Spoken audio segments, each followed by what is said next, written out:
जी हाँ, क्या पढ़ा रहे थे, बोलिए। हैं, ऑर्गेनाइजेशन बता रहे थे क्या? जी हाँ, organisation of eukaryotic genetic material. तो इसमें हमने प्रोकैरियोटिक जेनेटिक मटेरियल बताया कि नहीं बताया? Organisation of prokaryotic genetic material, organisation की अगर हम बात करें, ऑर्गेनाइजेशन ऑफ जेनेटिक मटेरियल,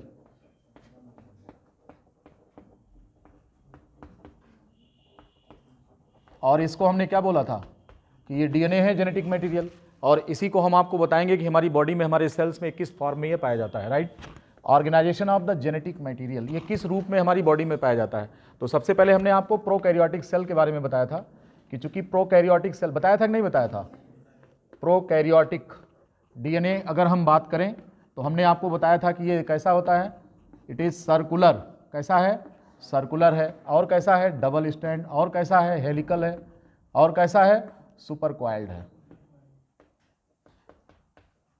और इस मटेरियल को हमने क्या कहा था कि इट इज नोन एज, है, न्यूक्लियोइड कहते हैं, या इसी का दूसरा नाम जीनोफोर है, राइट।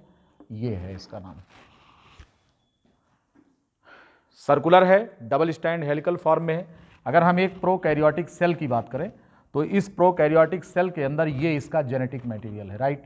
ये जेनेटिक मटेरियल है इसका। इसी को हम नाम क्या देंगे? न्यूक्लियोइड कहेंगे, क्योंकि न्यूक्लियर मेम्ब्रेन नहीं पाई जाती है, इसलिए जो डीएनए होता है वो किस पर पाया जाता है? वो साइटोप्लाज्म में नेकेड फॉर्म में होता है, और अटैचमेंट इसका किससे होता है? सेल मेम्ब्रेन से होता है। किसमें? प्रोकैरियोटिक सेल यानी कि बैक्टीरिया में होता है। सेंट्रल क्या?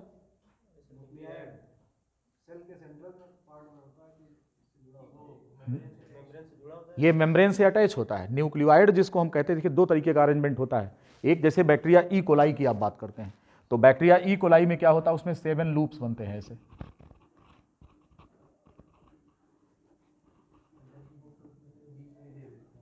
हाँ दे देते हैं, लेकिन उनका कहीं अटैचमेंट होगा ना, अटैचमेंट कहीं होगा, नहीं तो डिवीजन कैसे होगा? तो वो मेम्ब्रेन से अटैच होते हैं, ठीक है। बस प्लेसमेंट उनका क्या होता है, उस सेंटर पर दिखता है, ठीक है। ऐसे नहीं होगा कि साइटोप्लाज्म में एकदम सेंट्रली प्लेस्ड होगा, जिधर पाएगा लुढ़केगा, ऐसा नहीं होगा। तो फिर उसका डिवीजन कैसे होगा? जब हमारी सेल डिवाइड होती है तो निश्चित रूप से इनका अटैचमेंट किस पर होता है? मेम्ब्रेन पर, या फिर ये जो मेम्ब्रेन की इन फोल्डिंग होती है जिसको हम मीजोसोम कहते हैं, वहाँ से अटैचमेंट होता है। इसलिए मीजोसोम का रोल डीएनए के डिवीजन में भी है, लिखा गया है, ठीक है ना। तो दोनों प्रकार का अरेंजमेंट होता है। अब जैसे इसमें हम बात कर रहे हैं कि इसका जो अरेंजमेंट होता है, ये क्या है, कितने बन गए? 6। 7वां लूप होता है ऐसे, इस प्रकार का लूप होता है। और इनके सेंटर पर जो है, यहां पर आरएनए और प्रोटीन का एक सेंट्रल कोर होता है। ये न्यूक्लियोइड है, किसका? ई कोलाई का। 7 लूप्स होते हैं at the centre, RNA is present plus protein, जो कि इसको सपोर्ट करता है ताकि इनकी ये लूप्स बने रहें। तो इस प्रकार का अरेंजमेंट भी होता है। आप लिख सकते हैं कि बैक्टीरिया ई कोलाई का जीनोम है ये, इसको लिख सकते हैं। इसमें 7 लूप्स होते हैं। इस प्रकार का भी अरेंजमेंट देखने को मिलता है। एक इनमें एक्स्ट्रा होता है जो इस क्रोमोसोम के अतिरिक्त होता है, जिसको हम प्लाज्मिड या एपिसोम एक टर्म देते हैं। एपिसोम की कैटेगरी में कई आते हैं, उनमें से ये प्लाज्मिड भी है, ठीक है। तो जिन पर आपसे क्वेश्चन पूछा जाएगा वो न्यूक्लियोइड है और जीनोफोर है। न्यूक्लियोइड या जीनोफोर। जीनोफोर हम क्यों कहते हैं? जीनोफोर, जीनो मीन्स होता है जीन, फोर मीन्स होता है bearing, the gene bearing structure. चूंकि न्यूक्लियोइड पर जीन स्थित होता है तो इसको हम जीनोफोर भी कह देते हैं। ये है।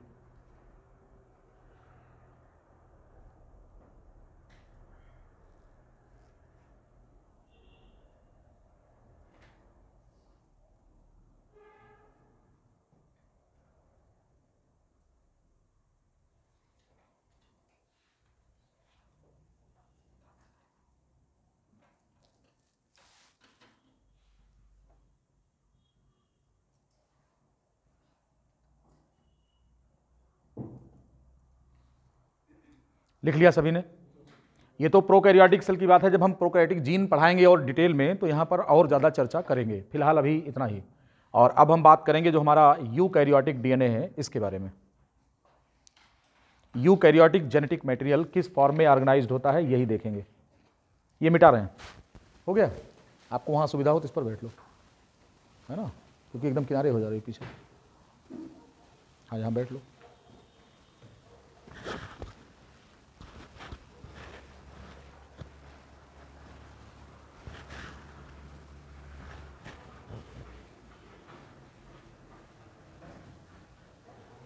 अब बात करेंगे हम यूकैरियोटिक सेल का।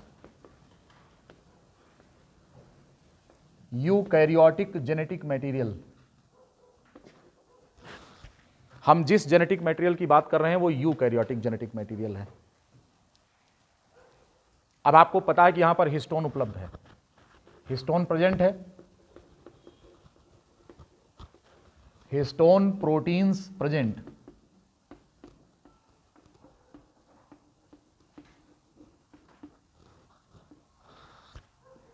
तो इसका जो डीएनए होता है, द जेनेटिक मटेरियल,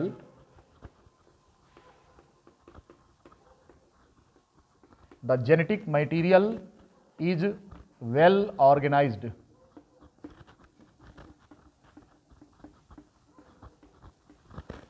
यहां पर जेनेटिक मटेरियल पूरी तरह से ऑर्गेनाइज्ड होता है एंड इज नोन एज, और इसका नाम क्या है?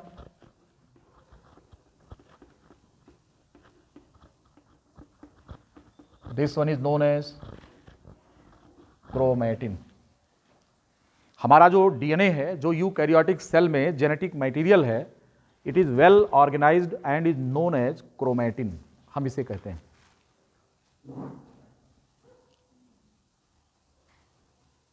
ठीक है, क्या कहेंगे? क्रोमैटिन। पहला सवाल जो क्रोमैटिन से बनेगा वो ये है कि ये कितने प्रकार के कंपोनेंट से मिलकर बना हुआ है, इसका केमिकल कंपोजिशन क्या है। जब इसकी बात करें कि केमिकल कंपोजिशन क्या है, तो इसको आप जानिए कि ये इतने मटेरियल से मिलकर बना हुआ है। इसका चीफ कॉन्स्टिट्यूएंट कौन है? डीएनए। दूसरा कौन है? तीसरा कौन है? हिस्टोन्स और नॉन हिस्टोन्स।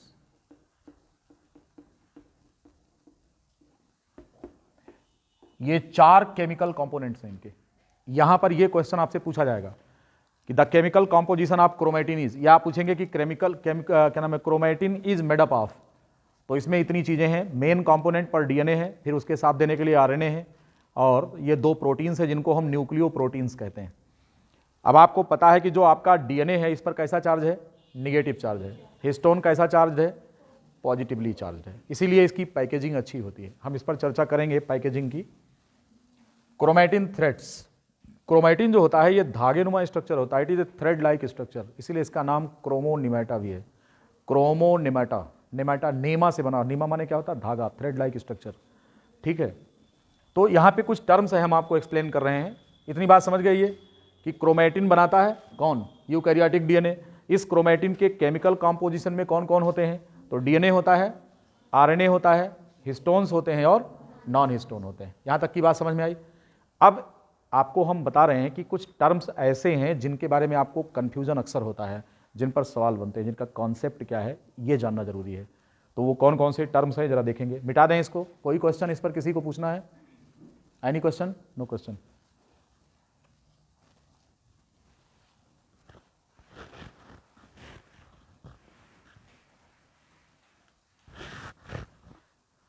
टर्म्स कितने हैं जरा जानिए, ये कौन कौन है? Chromatin, क्रोमोनिमाटा,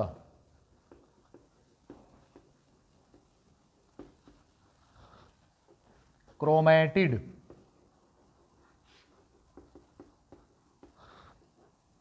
chromosome.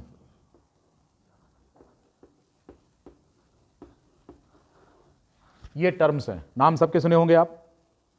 क्रोमैटिन भी सुना होगा, क्रोमोनिमेटा भी सुना है, क्रोमैटिड सुना है और क्रोमोसोम भी सुना है। ठीक है, ये सारी बातें आपने सुनी है, एक एक कर हम समझेंगे।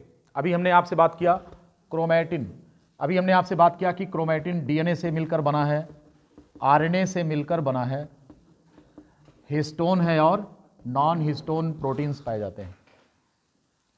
ये सभी चार प्रकार के कंपोनेंट से मिलकर बना हुआ है आपका क्रोमैटिन थ्रेड।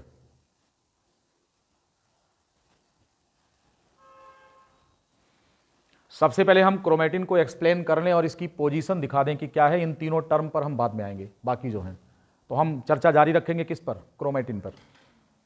ये जो क्रोमेटिन है ये मौजूद कहाँ पर होता है?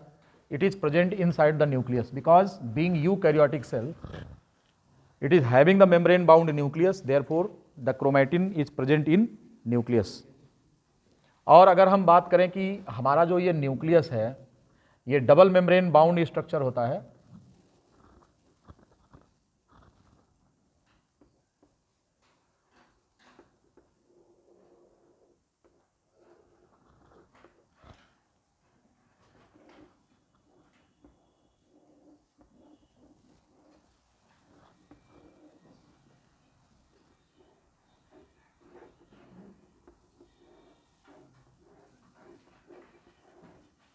ये कौन सा स्ट्रक्चर है ये?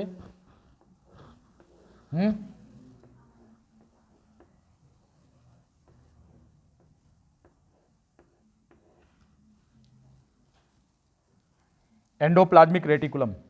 इसके सरफेस पर इस तरह से ये डॉट लाइक स्ट्रक्चर्स हैं, इसलिए इस एंडोप्लाज्मिक रेटिकुलम को हम नाम देते हैं rough endoplasmic reticulum. Endoplasmic reticulum without ribosome is known as smooth endoplasmic reticulum. ये स्ट्रक्चर कौन है? ये राइबोसोम है। हम इन सब पर बाद में पढ़ेंगे कि क्या चीज़ है, क्योंकि आउटर जो मेम्ब्रेन होती है न्यूक्लियस की, it is in continuation with the endoplasmic reticulum. This endoplasmic reticulum is a cell organelle that is membrane bound and we will be discussing about all these things in a separate chapter that is cell biology. हम उसके बारे में पढ़ेंगे। फिलहाल हमको यहाँ पर nucleus में स्थित रहना है और न्यूक्लियस के अंदर अभी हमने आपको बताया कि यहाँ पर जो हमारा डीएनए है वो क्रोमेटिन थ्रेड बनाकर बैठा हुआ है। तो ये क्रोमेटिन थ्रेड्स हैं कहाँ पर? तो these are the chromatin threads, you can see the structure like this. ये ऐसा इस तरह से ऐसे क्रोमेटिन नेटवर्क होता है। कहीं कहीं पर ये थोड़ा सा डीप स्टेन लेता है क्योंकि यहाँ पर पैकेजिंग काफ़ी क्लोज होती, कंडेंस्ड स्ट्रक्चर होता है ये। And this one is known as, यहाँ पर न्यूक्लियस के अंदर ये न्यूक्लियोलस होता है, आपको पता है दो स्ट्रक्चर होते हैं। This one is you chromatin, you chromatin this one, and this one is heterochromatin.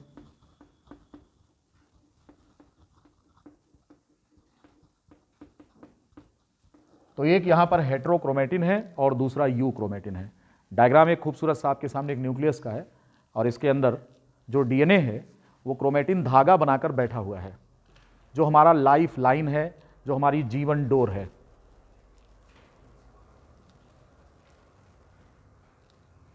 आप कहते हैं कि न्यूक्लियस के अंदर डीएनए जो होता है वो क्रोमेटिन थ्रेड के रूप में होता है, तो धागे ही तो हैं, दो प्रकार के हैं, हेट्रोक्रोमेटिन और यू क्रोमेटिन। इसको अगर हम इस प्रकार देखें मोड ऑफ अरेंजमेंट, तो जो हमारा ये न्यूक्लियस का इनर मेम्ब्रेन होता है इस पर ये क्रोमेटिन इस प्रकार से अरेंज होता है, ऐसे इस प्रकार से, और इसको कनेक्ट करने के लिए यहाँ पर ये फिलामेंटस स्ट्रक्चर होता है जिसको हम बोलते हैं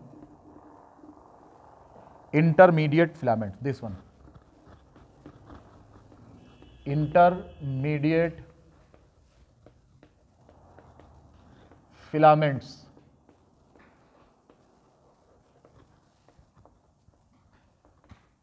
intermediate filaments, IFs, and this one is the chromatin thread.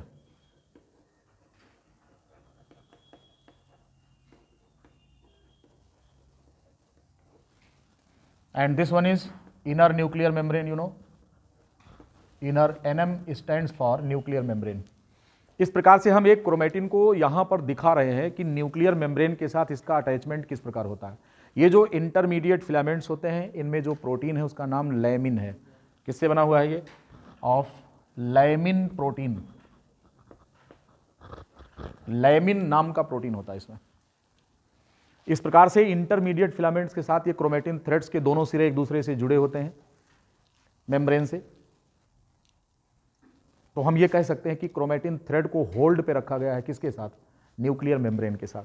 तो ये जो आप देख रहे हैं जो न्यूक्लियर मेम्ब्रेन है इसके साथ अटैचमेंट यहाँ पर विशेष प्रकार के प्रोटीन नेटवर्क की वजह से है और इसको हम इंटरमीडिएट फिलामेंट या लैमिन कहते हैं। ठीक है, यहाँ पर दो टर्म आपके सामने है, एक यू क्रोमेटिन और दूसरा हेट्रोक्रोमेटिन। जिसे हम यू क्रोमेटिन कहते हैं, इसको कहते हैं कि ये स्ट्रेच्ड फॉर्म में है, अनकंडेंस्ड फॉर्म में है और अल्ट्रा थिन है। यानी कि यूक्रोमेटिन की अगर हम बात करें, यूक्रोमेटिन ये कैसा है? इट इज अनकंडेंस्ड, थिन,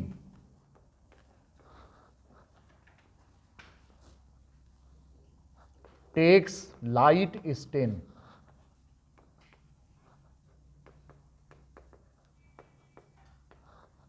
और ये जेनेटिकली फंक्शनल होता है।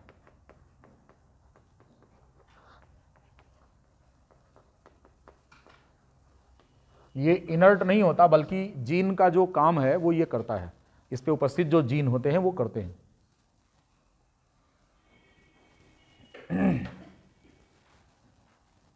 ठीक है, तो इस प्रकार से जो है यहां पर अगर देखें तो यूक्रोमेटिन ये अनकंडेंस्ड है, अर्थात ये गाढ़ा नहीं है, मोटा नहीं है, बल्कि खिंचान की स्थिति में और पतला है, अभी बता रहे हैं। और कंडेंसेशन चूंकि ज़्यादा नहीं है, इस वास्ते ये कलर कम लेगा और लाइट स्टेन लेगा, बहुत गाढ़ा नहीं दिखेगा। माइक्रोस्कोप में जब देखेंगे तो वो ये दिखेंगे। अब हम कहते हैं कि ये अनकंडेंस्ड फॉर्म में है, तो what do mean by uncondensed form में है? इसका क्या मतलब है?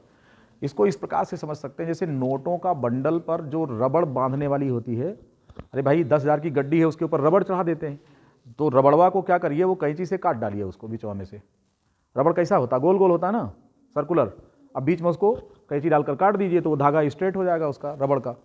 और एक चुटकी में इधर से पकड़िए, इधर से, और उसको खींचिए, क्या हो जाएगा? जब आप खींचेंगे तो क्या होगा? पतला हो जाएगा, पतला हो जाएगा ना। रबड़ को खींचेंगे तो पतला होगा और छोड़ेंगे तो मोटा होगा।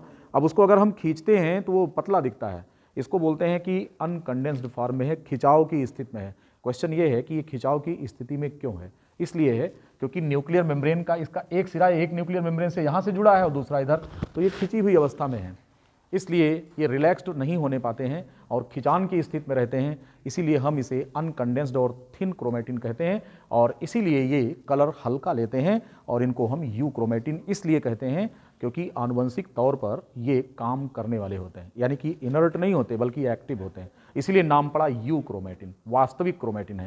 व्हाट डू मीन बाई वास्तविक क्रोमेटिन है? Means these are going to express their genes, मतलब ये अपने से आरएनए बनाएंगे, आरएनए से प्रोटीन बनेगा और प्रोटीन से कैरेक्टर डिस्प्ले होगा। ये बात समझ में आ गया? इसीलिए आनुवंशिक तौर पर ये एक्टिव क्रोमेटिन माने जाते हैं। ठीक है, आपको समझ में आ रहा है? सुना तो होगा ये सब नाम, क्रोमेटिन। फौजदार यादव खूब पढ़ाए होंगे, है कि नहीं? हाँ, ठीक है। तो ये जो है क्रोमेटिन थ्रेड्स हैं जो कि खिंचान की स्थिति में होते हैं। सबको समझ में आया? ठीक है। Intermediate filaments of lamin protein. अब जरा आइए हेट्रोक्रोमेटिन की बात करें। ये हमारी बॉडी के अंदर जो यू क्रोमेटिन्स होते हैं ना, इनकी मात्रा बहुत कम होती है, और ये लगभग 1 से 2% हो सकते हैं, ज़्यादा से ज़्यादा मोस्टली 1% होते हैं। बाकी 99% जीन इनर्ट फॉर्म में होते हैं और हेट्रोक्रोमेटिक रूप में होते हैं। इनको हम क्या बोलते हैं? हेट्रोक्रोमेटिक फॉर्म। और ये आनुवंशिक रूप से निष्क्रिय होते हैं। कितने? बाकी जो होते हैं, तो ये 1% होते हैं जो कि यू क्रोमेटिन होते हैं। ठीक है। रेस्ट अदर जो होते हैं वो कैसे होते हैं?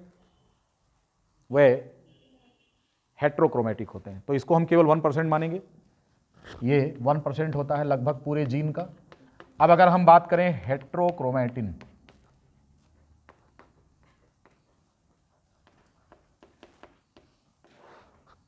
दूसरा फॉर्म है। पहला फॉर्म क्या था? You chromatin. अब दूसरा कौन है? हेट्रोक्रोमेटिन। इसे क्या बोलेंगे? ये कंडेंस्ड है। ये कैसा है? कंडेंस्ड है। और क्या है? और ये थिक है, मोटा है। और क्या है? Takes dark stain. जब इसको कलर करते हैं तो क्या करता है? ये डार्क स्टेन लेता है। और क्या है? ये जेनेटिकली इनर्ट है।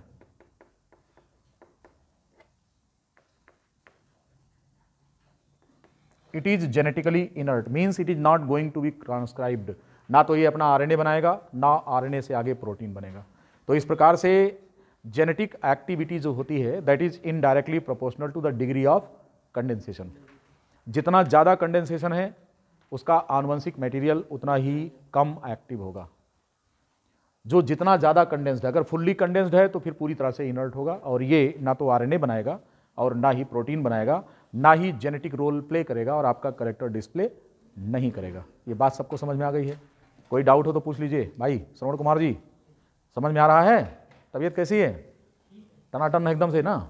मामला सही है, ठीक। यहाँ तक की कहानी हम लोगों ने कह लिया। कोई स्पीड तेज तो नहीं है?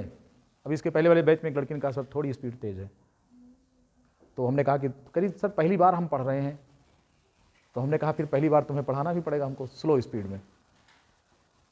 फिलहाल हमारी स्पीड ठीक है, इतना रखना पड़ेगा, नहीं कोर्स बहुत है आपका। देख लिया ना सब? आप जरा ये देखिए कि इनको रिलैक्स होने का कब मौका मिलता है। When these get the chance to relax. हम आपको बताएं कि कुछ ऐसे भी होते हैं जिनका अटैचमेंट मेम्ब्रेन से नहीं होता, तो जिनका अटैचमेंट मेम्ब्रेन से नहीं है वो क्या हो गए? वो कंडेंस हो गए, क्योंकि रिलैक्स्ड फॉर्म में है, वो उनकी स्ट्रेचिंग नहीं होती, क्योंकि वो न्यूक्लियर मेम्ब्रेन से अटैच है ही नहीं। या तो ऐसा हो, या फिर जब सेल डिवीजन के समय प्रोफेज के लास्ट में न्यूक्लियर मेम्ब्रेन गायब होती है। याद आया? सेल डिवीजन में प्रोफेज के अंतिम स्टेज में मेटाफेज के जस्ट पहले न्यूक्लियर मेम्ब्रेन गायब हो जाती है। तो न्यूक्लियर मेम्ब्रेन गधे की सींग की तरह अचानक नहीं गायब होती। This takes time in its disappearance. ये एक ग्रेजुअल प्रोसेस होता है, it is not the sudden process, right? तो क्या होगा कि धीरे धीरे ये मेम्ब्रेन डिसइंटीग्रेट करना शुरू करेगी। डिसइंटीग्रेट का मतलब नष्ट होना शुरू करेगी। तो ये तो है नहीं कि अचानक से पूरी तरह निरस्त हो जाएगी, नष्ट हो जाएगी, वो धीरे धीरे नष्ट होना शुरू करती है। तो फिर इनके क्रोमैटिन को धीरे धीरे रिलैक्स होने का मौका मिलता है। नहीं समझे आप? इनके क्रोमैटिन जो यहाँ पर अटैच्ड हैं, भाई न्यूक्लियर मेम्ब्रेन अब धीरे धीरे क्या हो रही है? कमजोर पड़ रही है। तो जब न्यूक्लियर मेम्ब्रेन धीरे धीरे कमजोर पड़ेगी तो फिर क्रोमैटिन पर इनका होल्ड क्या होगा? कम होगा या ज़्यादा? इनका होल्ड कम होने लगेगा। तो चूंकि ये ऑलरेडी खींचे हैं तो इनको मौका लगेगा, तो ये क्या होंगे? चूंकि इलास्टिक नेचर होता है तो ये रिलैक्स हो जाएंगे, बिल्कुल इलास्टिक की तरह से, उस रबड़ की तरह से। तो ये क्या हो जाएंगे? धीरे धीरे छोटे हो जाएंगे, और जब ये छोटे होंगे तो थिक हो जाएंगे, मोटे हो जाएंगे। ये बात समझ में आई? ना तो न्यूक्लियर मेम्ब्रेन अचानक गायब होती है, और ना ही ये जो जेनेटिक मटेरियल है क्रोमैटिन अचानक ये रिलैक्स ही होता है। जैसे जैसे न्यूक्लियर मेम्ब्रेन कमजोर होने लगती है, आपका इसका होल्ड जो होता है किस पर? क्रोमैटिन थ्रेड पर, वो धीरे धीरे कमजोर पड़ने लगता है। तो फिर इनके क्रोमैटिन धीरे धीरे रिलैक्स होने लगते हैं। यानी कि क्रोमैटिन के रिलैक्सेशन की 3 स्टेज है। कितनी स्टेज है? 3। पहली स्टेज जब आपका क्रोमैटिन पूरी तरह से स्ट्रेच्ड फॉर्म में है, रिलैक्स नहीं है, खिंचान की स्थिति में है, तो एकदम पतला दिखेगा। अब अगर ये एकदम पतला हो रहा है, एकदम पतला है, बात समझ रहे हैं? अगर ये एकदम पतला है तो इसका मतलब ये क्रोमैटिन है, इसको हम बोलेंगे अनकंडेंस्ड फॉर्म। क्या बोलेंगे? अनकंडेंस्ड। उस समय हम इसको क्रोमैटिन कहेंगे। याद आया हमने कितने टर्म बताया था? क्रोमैटिन बताया था, क्रोमोनेमाटा बताया था, क्रोमैटिन बताया था, क्रोमोनेमाटा बताया था, क्रोमोनेमाटा, क्रोमैटिड, ये 3 टर्म बताया था, और क्रोमोसोम। दरअसल में क्रोमोसोम इन सभी को हम कहते हैं। ये क्रोमैटिन भी क्रोमोसोम है, क्रोमोनेमाटा भी क्रोमोसोम है, और क्रोमैटिड भी क्रोमोसोम है। आइए इस फिलॉसफी को हम बाद में सॉल्व करेंगे। ये जो दर्शन है ना यहाँ पर, दर्शन किसका? जेनेटिक मटेरियल का। इसका हम बाद में इसको सॉल्व करेंगे। दर्शन का मतलब समझते हैं? What do mean by philosophy? है प्रहलाद भक्त को खंबे में भगवान दिखा था, हिरण्याकश्यप को नहीं दिख रहा था। ये उसकी अपनी फिलॉसफी है। हम कह देंगे इस पेन में ईश्वर है, ये हमारा दर्शन है। बिलीव, हम विश्वास कर रहे हैं कि इसमें है। तो वही है कि आइए इसकी फिलॉसफी में चलते हैं। Everything is chromosome. ये भी क्रोमोसोम है, ये भी क्रोमोसोम है, ये भी है। लेकिन ये 3 डिफरेंट नाम क्यों दिए गए हैं? ये इस जेनेटिक मटेरियल के 3 डिफरेंट स्टेजेज पर 3 अलग अलग नाम हैं। जब ये पूरी तरह से खिंचान की अवस्था में अनकंडेंस्ड फॉर्म में पतला दिख रहा है तो इसको क्रोमैटिन कहते हैं। क्या कहते हैं? इसी के लिए हम टर्म यू क्रोमैटिन यूज करते हैं, जो पूरी तरह से खिंचान की स्थिति में और जेनेटिकली फंक्शनल है, राइट? जब ये न्यूक्लियर मेम्ब्रेन समाप्त होने लगी तो ये धीरे धीरे रिलैक्स होने लगे, लेकिन ना तो पूरी तरह रिलैक्स्ड हैं और ना पूरी तरह से खिंचान की स्थिति में, बीच की स्थिति में है। उस समय हम इसे क्रोमोनेमाटा कहते हैं। ठीक, क्रोमोनेमाटा जो है इसकी इंटरमीडिएट स्टेज ऑफ कंडेंसेशन में नाम रखते हैं। और अगर ये फुल्ली कंडेंस्ड हो गया तो इसे क्रोमेटिड कहते हैं, राइट। तो ये जो क्रोमेटिन, क्रोमोनिमाटा एंड क्रोमेटिड हैं, these are three different names given to the same material in three different stages of its condensation। बस इसी चीज को नोट कर लेना है। तो क्या लिखना है,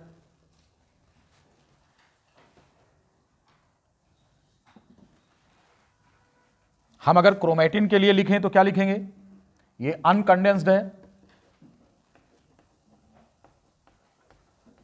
और थिन है, अनकंडेंस्ड एंड थिन। अगर हम इसे देखें क्रोमोनिमाटा को तो ये इंटरमीडिएट स्टेज ऑफ कंडेंसेशन है, इंटरमीडिएट स्टेज ऑफ कंडेंसेशन। और तीसरा जो होता है chromatid, it is fully condensed state.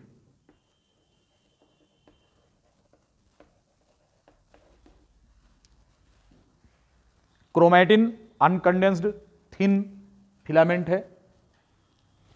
Intermediate stage of condensation में हम इसे क्रोमोनिमाटा कहते हैं, जब आपका क्रोमेटिन ना तो पूरी तरीके से कंडेंस्ड है और ना ही पूरी तरह से रिलैक्स्ड है। जब ये पूरी तरह कंडेंस्ड हो जाता है, it is known as chromatid by other name, right.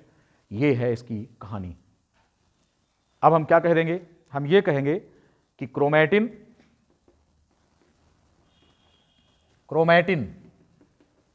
क्रोमोनिमाटा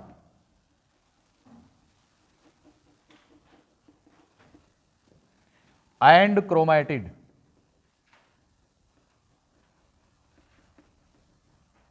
are three different names,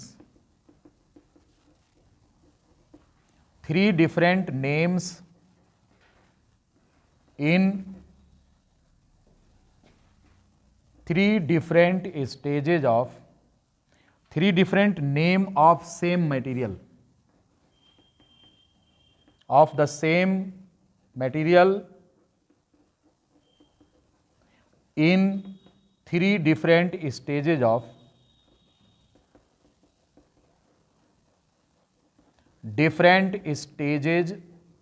of condensation।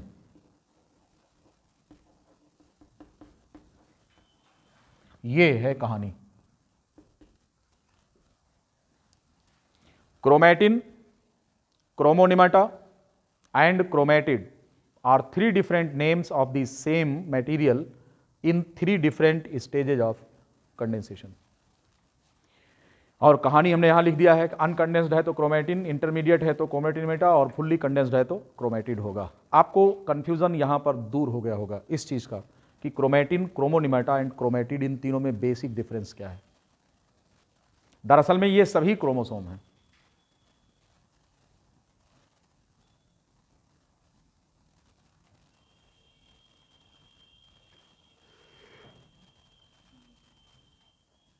हो गया। हमें अब कहां चलना चाहिए, कहां चलना चाहिए हमको, अब क्रोमोसोम पर चलना चाहिए कि तीनों की खबर तो ले लिया, अब चले कहां, क्रोमोसोम। और डीएनए से पूछें कि तुम्हारा क्रोमेटिन, क्रोमोनिमेटा, क्रोमेटिड या क्रोमोसोम के साथ ये रिश्ता क्या कहलाता है। यही तो है ना कि डीएनए के साथ क्रोमेटिन, क्रोमेटिड, क्रोमोनिमेटा का ये रिश्ता, एक सीरियल आया था, ये रिश्ता क्या कहलाता है। तो निश्चित रूप से हम इसकी बारीकी में जाएंगे, इसका पोस्टमार्टम करके रख देंगे, एक एक चीज़ बताएंगे आपको कि यहाँ पर कहाँ डिफरेंसेस हैं, किस प्रकार के क्वेश्चन आ सकते हैं, ये सारी चीज़ें। अभी तक आप समझ गए हैं कि ये तीन क्या हैं, ये आप समझ गए। क्यों कंडेंस्ड और अनकंडेंस्ड की बात करते हैं। ये न्यूक्लियर मेम्ब्रेन कब गायब होती है, सेल डिवीजन के दौरान, प्रोफेज के लास्ट में गायब होती है, तो फिर इनका कंडेंसेशन होता है, राइट। अब इतने के बाद अब हम चर्चा करें कि क्रोमोसोम क्या चीज़ है। दरअसल में ये सभी स्ट्रक्चर क्रोमोसोम हैं। जब कभी भी हम क्रोमोसोम के बारे में एक सवाल पूछते हैं, मिटाएं इसको,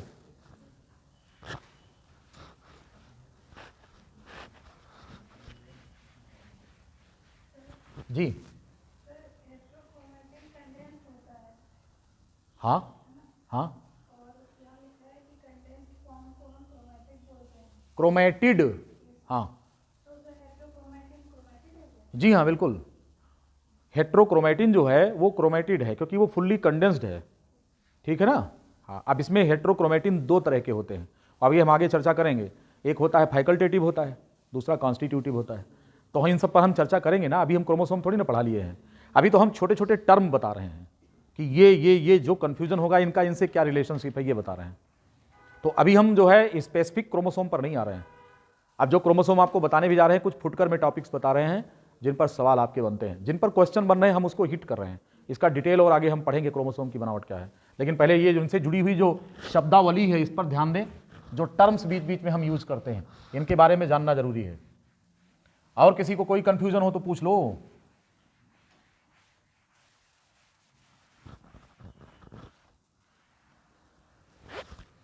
आपसे अगर एक सवाल पूछा जाए, पहले तो क्रोमोसोम के बारे में समझ लें, क्रोमोसोम का मतलब क्या है। दरअसल में क्रोमोसोम की खोज किसने किया था? वाल्डेयर ने।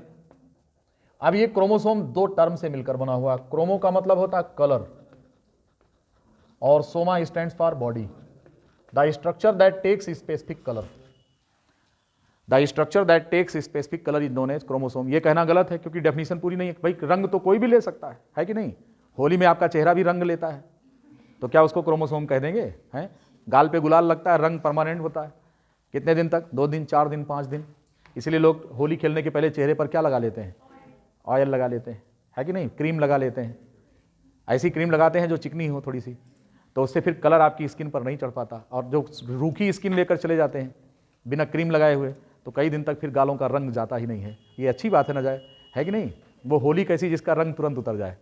है सीजन है, आने वाली है होली, आने वाली है। होली कब है? कौन पूछता था? हाँ होली गब्बर पूछता था। एक ग्रुप में आज मैंने लिखा था कि गब्बर सिंह बूढ़ा हो गया है। दरअसल में सांभा और कालिया उसकी अब बात नहीं मानते हैं। तो पहले उन दोनों से पूछता था होली कब है, और जब होली वो बताते थे कि साहब फला दिन है, तो हमला बोल देता था ठाकुर के गांव पर। तो अब यहाँ पर गब्बर बूढ़ा हो गया तो पूछता है होली कब है, तो सांभा और कालिया बतेबे नहीं करते हैं उसको। कहीं चुप रहो, फालतू बात करते हो, बैठे रहो। कहीं तुम ना बताओ, मुझे पता है होली कब है। अब उन दोनों को ये नहीं पता है कि गब्बर को स्वयं पता हो गया होली कब है कि नहीं? तो वो होली वाला, जैसे होली नाम लीजिए तो फागुन में, मौसम इस समय कोहरा हो रहा वाला है, नहीं तब तक फगुनी बयार चल गई होती। फगुनी बयार जानते हैं? वो हवा तेज चलती, चेहरे पर रूखापन पैदा करती है। उस समय माहौल में खुश्की बहुत होती है, लेकिन कोहरा नहीं होता, बस सूखी हवाएं चलती हैं और वो गलन बढ़ाती हैं। और बस 10 दिन रहता है, और जैसे कोहरे का असर खत्म तो सूरज देवता इनका टेम्परेचर हाई होने लगता है। बस 10 दिन बाद गर्मी आ जाती है। ये मौसम है अब इस समय पतझड़ होने का। ठीक है, फिर क्या आएगा? बसंत, बहार और होली। अब बसंत गड़ने वाला है, हमें लगता है कि आज है कल है, आज ही कल में होगा किसी दिन। शायद आज ही है, कल चतुर्थी थी तो आज पंचमी होगी। चलिए हम लोग तो तमाम धर्म कर्म की बात करने लगे। क्रोमोसोम बॉडी की बात कर रहे हैं। क्रोमो का मतलब होता है colour,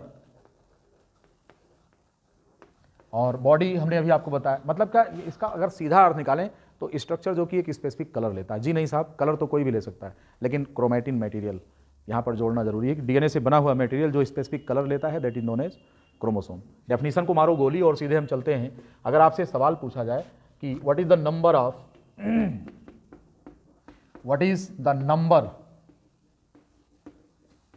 of DNA molecules in one chromosome, chromatin कर लो, क्रोमैटिन या आप क्रोमैटिड कह सकते हैं, कंडेंस्ड अनकंडेंस्ड की बात कर रहे हैं, या आप क्रोमोसोम कह सकते हैं और क्रोमोसोम। बात एक ही है। हम डीएनए गिन रहे हैं, कितना होता है ये सवाल है कि क्रोमोसोम में डीएनए कितना है, ये क्वेश्चन है। अक्सर आपसे पूछा जाता है, अक्सर आपके दिमाग में आया होगा, अगर नहीं आ रहा है तो अब आपके पास इसका उत्तर भी नहीं है कि एक क्रोमोसोम में कितने डीएनए पाए जाते हैं, डबल स्ट्रैंड फॉर्म में कितने होते हैं, ये क्वेश्चन है। तो आप निश्चित रूप से आप कह देंगे 2, क्योंकि आपको पता है कि एक क्रोमोसोम में 2 क्रोमैटिड होते हैं। इस बात को हमेशा ध्यान रखो कि 1 क्रोमैटिन या 1 क्रोमैटिड की अगर हम बात करें, 1 क्रोमैटिड और 1 chromatin equals to, it is equivalent to 1 double strand DNA. इसके बराबर होता है ये। जिसे हम एक क्रोमेटिड कहते हैं या एक क्रोमेटिन कहेंगे, it is equivalent to 1 double strand DNA.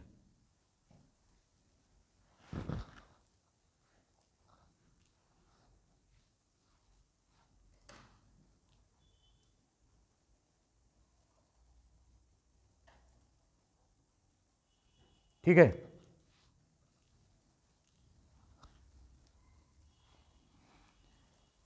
ये जो स्ट्रक्चर आपके सामने है,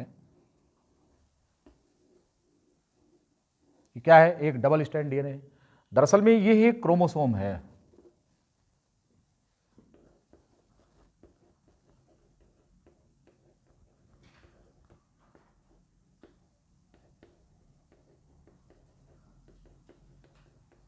ये ऐसा क्रोमोसोम है जिसमें कि एक डबल स्ट्रैंड डीएनए है।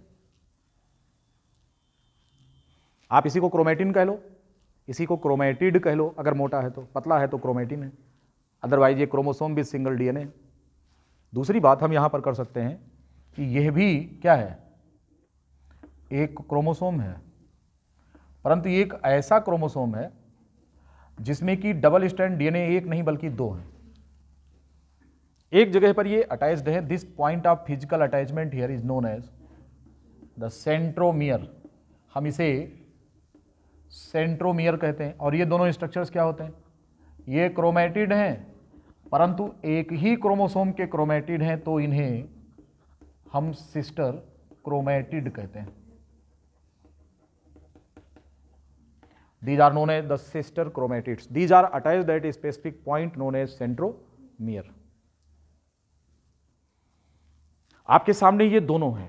आपसे अगर कोई सवाल पूछता है कि एक क्रोमोसोम में एक डबल स्ट्रैंड डीएनए है या दो है, आपका उत्तर होना चाहिए एक क्वेश्चन के रूप में कि पहले आप ये बताइए कि किस समय का पूछ रहे हैं, एस के पहले या एस के बाद। एस का मतलब S phase of cell cycle in which the synthesis of DNA over the template of DNA takes place. एक डीएनए के टेम्पलेट पर दूसरे डीएनए का निर्माण होता है। तो जब डीएनए का निर्माण हो जाता है तो फिर ऐसे एक ही क्रोमेटिड का दूसरा भाई बन जाता है। इसीलिए इन दोनों को सिस्टर क्रोमेटिड कहा। आइडेंटिकल हैं दोनों एक दूसरे के और एक पॉइंट पर अटैच हैं, and that point of attachment is known as centromere, right. और यहां पर अगर हम बात करें तो ये बिफोर एस है and this is after S. यहां पर आप लिख लेंगे before S phase,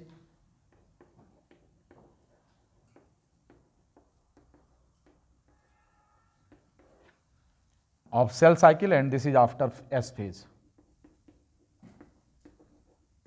After S phase of the cell cycle. ये है कहानी आपके सामने।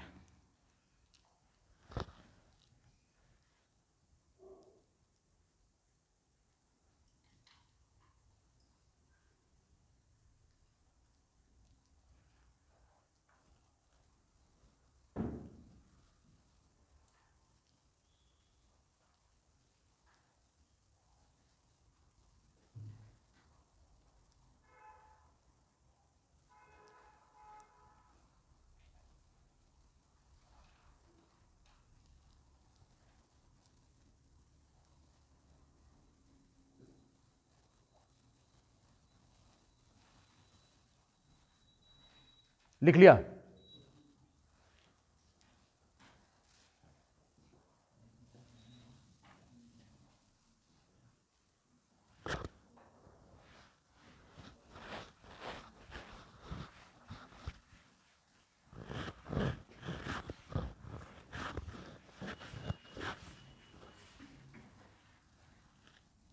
आपको पता है कि ये डुप्लीकेशन कब होता है? सेल साइकिल ध्यान है?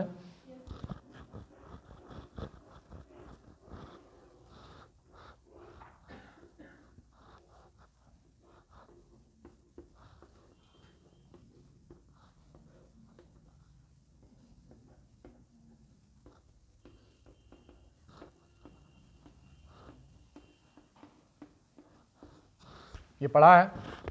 क्या कहते हैं?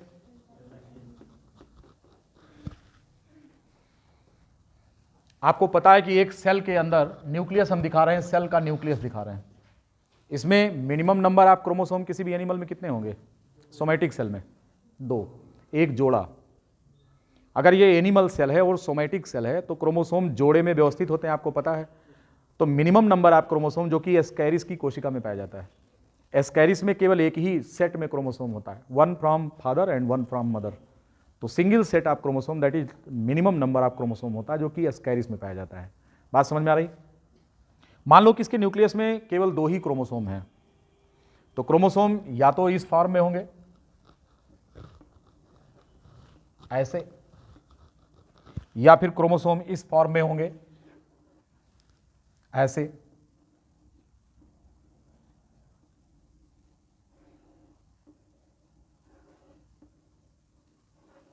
ऐसे।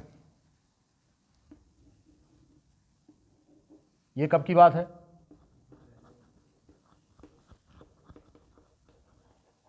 डीएनए की सिंथेसिस हुई ही नहीं है, ये सेल डिवाइड हो गई परंतु डीएनए का निर्माण नहीं हुआ अभी। और इस सेल में क्या है? आफ्टर एस फेज, यहां पर क्या होता है? डीएनए रेप्लिकेशन हम आपको आगे पढ़ाएंगे। डीएनए ने अपना रेप्लिका बना लिया है, रेप्लिका माने प्रतिरूप बना लिया है, रेप्लिकेशन अकर्ड, यहां पर डीएनए रेप्लिकेशन हो चुका है। तो फिर ये दोनों आइडेंटिकल डीएनए होते हैं, आपस में सिस्टर क्रोमेटिड्स होते हैं, बन जाते हैं और एक ही स्थान पे अटैच होते हैं, and that point is known as centromere. ठीक है। अब यहां पर अगर हम देखें, एक तो प्लॉइडी की हम बात करते हैं, ये जानकारी हमको होनी चाहिए कि एक न्यूक्लियस में एक पैटर्नल क्रोमोसोम होता है और दूसरा मैटरनल क्रोमोसोम होता है। तो इन दोनों का सेट मिलाकर के 2n होता है। इस नंबर को डाइप्लॉइड कहा जाता है, डाइप्लॉइड नंबर होता है ये। ठीक। यहां पर भी देखिए क्रोमोसोम गिनती में कितना है? 2। गिनती में यहां पर भी कितना है? 2। तो इनको, ये पैटर्नल क्रोमोसोम है, ये मैटरनल क्रोमोसोम, तो यहां पर भी प्लॉइडी कितनी होगी? 2n होगी दोनों में। There is no change in ploidy, but after division the number of chromosome, number of DNA get change. DNA की मात्रा को यहां पर हम C से रिप्रेजेंट करते हैं। किससे रिप्रेजेंट करते हैं? C से। तो यहां पर जो एक double strand DNA, it is equivalent to C, it is also equivalent to C। तो what is the amount of DNA here? Equals to 2C। एक डबल स्ट्रैंड डीएनए कितने के बराबर है? एक C के बराबर है। तो यहां पर इस सेल को अगर हम देखें, जो कि डॉटर सेल है, जो डिवाइड हुई है, यानी कि ये सेल यहां पर है, कहां पर?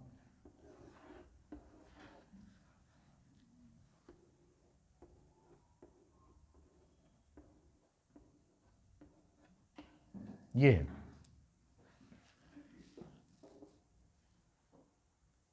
क्या बोलेंगे इसको?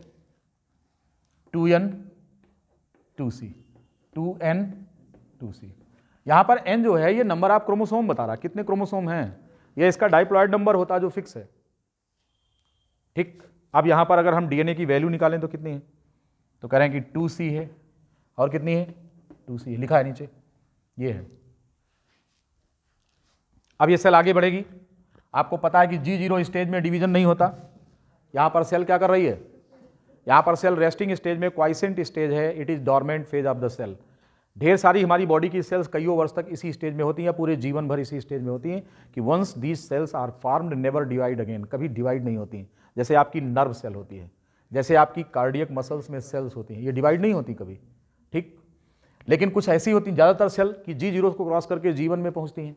जब ये इस बाउंड्री को क्रॉस कर लेती हैं तो सेल एक्टिव फॉर्म में आ जाती है और डिवीजन स्टार्ट होता है। जब हम आपको इस चैप्टर में सेल साइकिल पढ़ाएंगे डिटेल, तो आपको चर्चा करेंगे सेल साइकिल में, एक एक बात बताएंगे आपको कि कब हमारी सेल G0 से प्रोग्रेस करके G1 में पहुंचती है। इन सब चीज़ों की चर्चा हम करेंगे जब सेल साइकिल डिटेल पढ़ाएंगे आपको। अभी हम केवल क्रोमोसोम से मतलब रख रहे हैं, आपको C और इन सब चीज़ों से अवगत करा रहे हैं कि 2n क्या होता है, C क्या होता है, प्लॉइडी क्या है, सब बता रहे हैं आपको ये क्या चीज़ है। फिर क्रोमोसोम के डिटेल स्ट्रक्चर में आएंगे।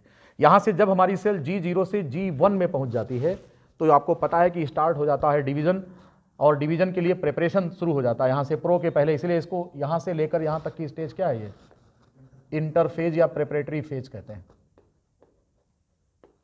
या इसी को प्रिपरेटरी फेज कहते हैं। अब यह सेल कहाँ कहाँ रहेगी? ऐसे यहाँ पर और यहाँ तक। लेकिन ऐसी कब हो जाएगी? जब यह सेल यहाँ आ जाएगी एस फेज के बाद। अब हमारा जो क्रोमोसोम है वो कैसा हो गया है? ऐसा हो गया। अभी तक कैसा था? अकेला था, अब ऐसा हो गया इस तरह से। अब हमारी सेल में नंबरिंग क्या होगी?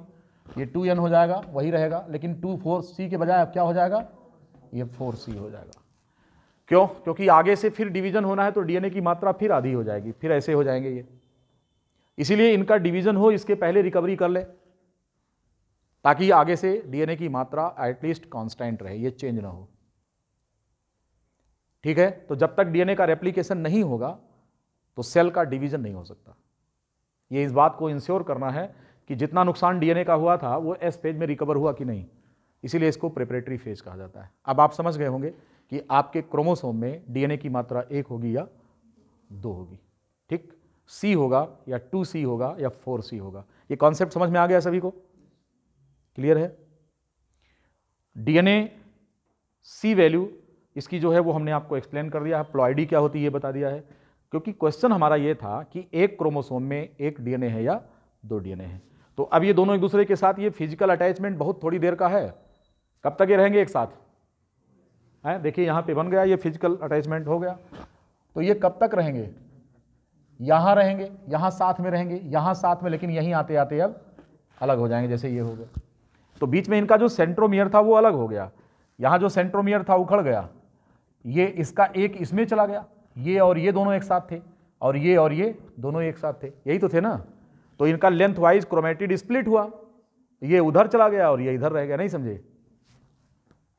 जैसे अगर ये डॉटर सेल बन रही हैं तो एक डॉटर सेल ये है, एक ये है। अब आप देखिए, एक क्रोमेटिड ये वाला निकल के यहां आ गया और दूसरा वाला ये आ गया, इनका यहां चला गया और ये यहां पे आ गया, ऐसे होगा। यानी कहने का मतलब कि सिस्टर क्रोमेटिड एक साथ कभी भी एक सेल में नहीं जाते। जब डिवीजन होता है तो सेंट्रोमियर बीच से स्प्लिट कर जाता है ना। तो एक क्रोमेटिड इसके हिस्से में, दूसरा का उस डॉटर सेल में जाएगा। इसी प्रकार से इनका वाला एक इसमें, ऐसा नहीं होगा कि दोनों एक साथ आ गए यहां पर, जी नहीं, क्योंकि सेंट्रोमियर तो खत्म हुआ, बस कुछ समय का साथ है, बस कुछ समय का साथ है ना। ठीक है, कब कब अलग होना है दोनों एक दूसरे को? कहीं भैया, कहीं तू हमार भैया, कहीं तू हमार भैया, कहीं कब तक, कहीं बस थोड़ी देर तक। तो आ गले लग जा, आ गले लग जा। अब किस पॉइंट पर लग जा गले? That is known as centromere, जिस पॉइंट पर ये अटैच है। It is a kind of physical attachment. Centromere is not nothing else, it is a point of physical attachment of both sister chromatids for the time being till they get separated during the process of division. कैसा लगा? Clear हुआ? Concept clear हुआ? ये सब क्या है? आगे की कहानी हम अब बताएंगे आपको कि ये जो क्रोमेटिन है इसके कितने मॉडल्स दिए गए हैं, न्यूक्लियोसोम मॉडल क्या है, सोलेनॉइड मॉडल क्या है, इन सब पर चर्चा करेंगे अपने अगले लेक्चर में। आज का डोज पूरा कर दिया। अब आप 2-4 मिनट है, जो भी है सवाल आप पूछ सकते हैं इसमें, क्योंकि आगे की जो कहानी है वो एक नया सेगमेंट शुरू हो जाएगा, तो खत्म भी नहीं हो सकता, इसलिए स्टार्ट नहीं करेंगे 5 मिनट में। तो अब आपको कुछ अगर इस पर पूछना है तो पूछ लीजिए। I am going to cut this